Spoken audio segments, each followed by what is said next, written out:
Shalom saudaraku yang dikasih dan diberkati oleh Tuhan Yesus Kristus. Kiranya damai dan sukacita daripada Allah senantiasa menyertai saudara di hari ini.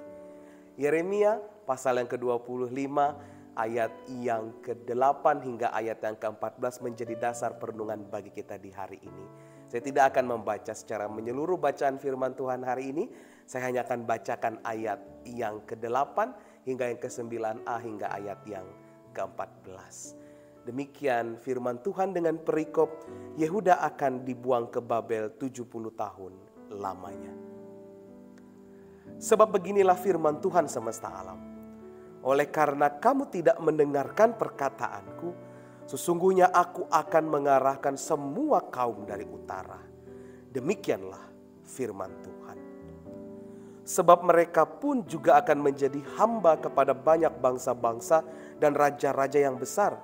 Dan aku akan mengajar mereka setimpal dengan pekerjaan mereka dan setimpal dengan perbuatan tangan mereka. Saudaraku yang dikasih dan diberkati Tuhan, suatu ketika ada seorang ibu datang menghampiri seorang pendeta. Si ibu ini berkeluh kesah tentang anak yang ia kasih.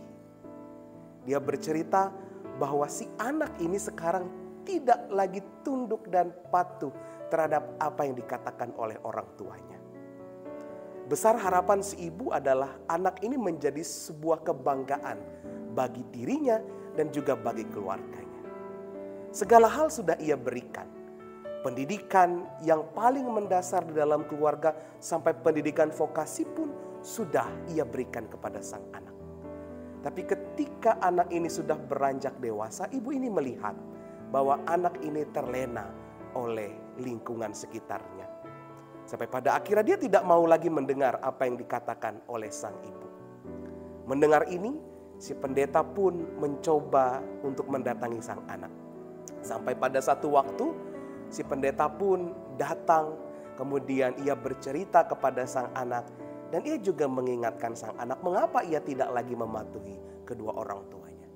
Si anak hanya diam. Dan dalam senyum tipisnya, si anak ingin mengatakan bahwa ia tidak ingin bertemu dengan sang pendeta. Sampai pada suatu ketika, kejadian menimpa sang anak. Di mana sang anak mengalami kecelakaan. Dalam kecelakaan itu, dia tidak bisa melakukan apa-apa. Hanya bisa menangis, berseru kepada orang tuanya untuk mendapatkan pertolongan dan membiayai semua tindakan-tindakan medis yang harus ia lakukan. Nah, Bapak Ibu saudara-saudariku yang dikasihi dan diberkati oleh Tuhan. Dari cerita ini, kalau kita tarik dalam bacaan firman Tuhan ini, hampir mirip dengan apa yang dialami oleh bangsa Israel. Dalam tuntunan Allah, bangsa Israel diajar terus-menerus untuk menjadi bangsa yang besar, menjadi bangsa yang baik. Tapi apa yang terjadi? Mereka terlena dengan segala sesuatunya. Sampai pada akhirnya Allah sendiri mengutus Nabi Yeremia untuk mengingatkan mereka. Untuk kembali ke dalam kehidupan yang sesuai dengan kehendak Allah. Tapi apa mau dikata? Mereka sudah terlena. Sampai pada akhirnya pun mereka harus diingatkan dengan begitu keras. Bacaan firman Tuhan kita hari ini perlihatkan bagaimana begitu kerasnya resiko yang akan mereka hadapi. Di mana mereka harus mengalami pembuangan selama 70 tahun di bangsa Babel. Bukankah ini sebuah kengerian?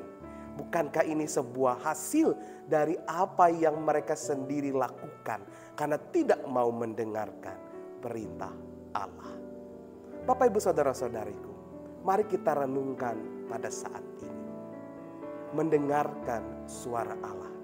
Itu menjadi sumber kehidupan kita untuk menuntun kita kepada jalan kebenaran. Menuntun kita kepada jalan keselamatan. Karena firman Tuhan katakan pada hari ini, Allah sendiri yang akan mengajarkan kita dengan setimpal apa yang kita perbuat. Begitu juga kepada bangsa Israel. Mereka menerima apa yang mereka perbuat dan itu semua sudah setimpal dengan apa yang mereka kerjakan. Oleh karena itu mari kita belajar untuk terus berbuat baik, terus berubah. Mau mendengarkan Tuhan. Bahkan dalam kehidupan terdekat kita pun, kita mau mendengarkan orang-orang yang kita kasih, orang tua, suami atau istri, keluarga, dan semuanya, agar kita tetap hidup dalam keselamatan. Kiranya Tuhan memberkati kita melalui kebenaran firman-Nya. Amin. Kita berdoa. Tuhan, ajarkan kami untuk tetap setia mendengarkan suara-Mu.